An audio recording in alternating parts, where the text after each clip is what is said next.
An object traveling in a circular path has two types of speed, linear speed and angular speed. Linear speed is the speed along a straight path and can be determined by the distance it moves along or its displacement in a given time interval. The units for linear speed might be something like 5 inches per second.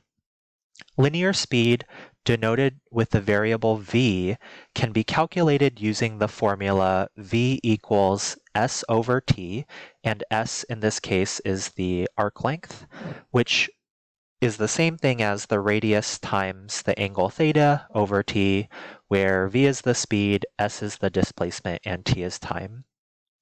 Angular speed is the angular rotation per unit of time. The units for angular speed might be something like 90 degrees per second or 3 pi over 4 radians per minute. Angular speed is denoted with the Greek variable omega, can be found using the equation omega equals theta over t, where theta is the angle traveled and t is time. Also notice that there exists a relationship between linear speed and angular speed. So the linear speed v is equal to r times theta over t, and theta over t is the angular speed. So if we substitute that in there, then ultimately we get that v is equal to r times omega. So that equation basically implies that the linear speed is equal to the radius times the angular speed. So this is also important to know as well when doing some of these application questions. Example 9 says an object sweeps out a central angle of pi over 3 radians in 0.5 seconds as it moves along a circle of radius 3 meters. Find its angular and linear speed over that time period. So angular speed omega is equal to the angle divided by time, which in this case the angle is pi over 3 radians, and the unit of time is 0.5 seconds. So pi over 3 over 0.5 is the same thing as 1/2, and so I could multiply by the reciprocal of that to get 2 pi over 3, and I really should have written the units out in each step, but basically this is 2 pi radians. 2 pi over 3 radians per second. So that is the angular speed, and then the linear speed is v is equal to the radius times the angular speed. So the radius was 3 meters times the angular speed, which is 2 pi over 3 radians per second.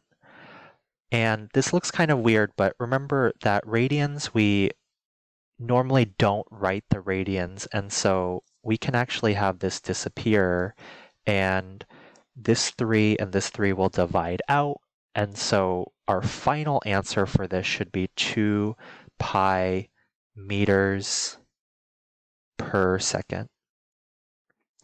So that would be our linear speed for this question. Example 10 says a vinyl record is spinning at 30 revolutions per minute. A spider is sitting on the record 50 centimeters from the center.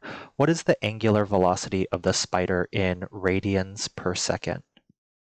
So this one's a little different because it says that it's doing 30 revolutions per minute, and we need to get it so that instead of revolutions, we know the radians, and also if it's per minute, we need to change it to per second. So I'm going to write out that number, 30 revolutions per minute, and we need to do some unit conversion. So first I want to deal with the revolution. I know that 1 revolution is 2 pi radians. And now I have to deal with the minutes. And so in order to get it to cancel out, I know that 1 minute is equivalent to 60 seconds. And so now it should work out where if I cancel out all of the units, so I have revolutions and revolutions cancel here, and I have a minute and minute, one in the numerator and one in the denominator. So that should cancel out as well. And now I have the units that I want. I have radians in the numerator and I have seconds in the denominator. So if I multiply everything out, I'll have 30 times 2 pi divided by 60, and then my units will be radians per second. And 30 times 2 is 60. And so that's just going to simplify to pi radians per second. And part B says, what is the linear speed of the spider in centimeters per second? So remember, linear speed is equal to the radius times the angular speed. I don't know why, but I always have the hardest time writing omega. So the linear speed is equal to the radius, which is 50 centimeters, times pi radians per second. And